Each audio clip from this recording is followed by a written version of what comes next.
Hello guys, സമയം രാവിലെ 7:30 ആയിട്ടുള്ളൂ. പോരാത്തതിന് ഇന്ന് സെക്കൻഡ് സാറ്റർഡേ ആണ്. ഞാൻ ഹോസ്റ്റലിലല്ല, ഞാൻ വീട്ടിൽ വന്നു. പക്ഷേ 7:30 മണിക്ക് ഞാൻ എണീറ്റു. കാരണം എന്താണെന്നറിയോ? കാരണം എൻ്റെ ബ്രെയിൻ തന്നെയാണ് ഗൈസ്. കാരണം ഈ സാധനം വളരെ തെറ്റായ കാര്യങ്ങൾ മാത്രമേ കുറച്ച് നാളായിട്ട് എൻ്റെ ലൈഫിൽ ചെയ്യുന്നുള്ളൂ. ഫോർ എക്സാമ്പിൾ, എക്സാമിന് പോയിരിക്കുമ്പോൾ നമ്മൾ എക്സാമിന് തൊട്ട് മുമ്പേ പഠിച്ച കാര്യം പോലും എക്സാം എഴുതുന്ന ടൈമിൽ ഓർക്കാറേ ഇല്ല, അല്ലെങ്കിൽ ഓർമ്മിപ്പിക്കാറേ ഇല്ല. ഈവൻ ക്വസ്റ്റ്യൻ കാണുമ്പം നമ്മൾ ഓർക്കുന്ന കാര്യം ആൻസർ എഴുതി തുടങ്ങുമ്പോൾ മറന്നു. പക്ഷേ കോളേജിൽ പോയിക്കൊണ്ടിരിക്കുമ്പോൾ നമുക്ക് 7:30 8 മണിയാകുമ്പോൾ എണീക്കണമല്ലോ.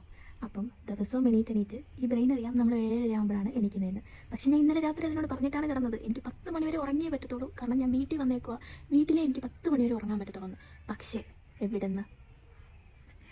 ഇത് എനിക്ക് പണി തരാൻ വേണ്ടി മാത്രം ഉണ്ടായ ഒരു സാധനമാണ് എന്നെനിക്ക് നല്ല പോലെ അറിയാം. അതുപോലെ തന്നെ സംഭവിച്ചു. 7:30 മണിയായപ്പോഴത്തേക്കും ഞാൻ ഉണർന്നു. എന്നിട്ട് ഞാൻ ട്രൈ ചെയ്യാൻ വേണ്ടിയിട്ട് അങ്ങോട്ടും ഇങ്ങോട്ടും തിരിഞ്ഞും മറിഞ്ഞും കിടന്നു ഗൈസ്. പക്ഷെ ഒരു കാര്യമില്ല, ഒരു തുള്ളി ഉറക്കം പോലും എൻ്റെ കണ്ണിലോട്ട് വന്നില്ല. വെട്ടുപോയി. എന്നാൽ ഇമാതിരി പണിയാണ് ഇവ എന്നോട് കാണിക്കുന്നത്. ശരിക്കും ഇവൻ എന്നോട് ഒരു ശത്രുവിനെ പോലെയാണ് പെരുമാറുന്നത്.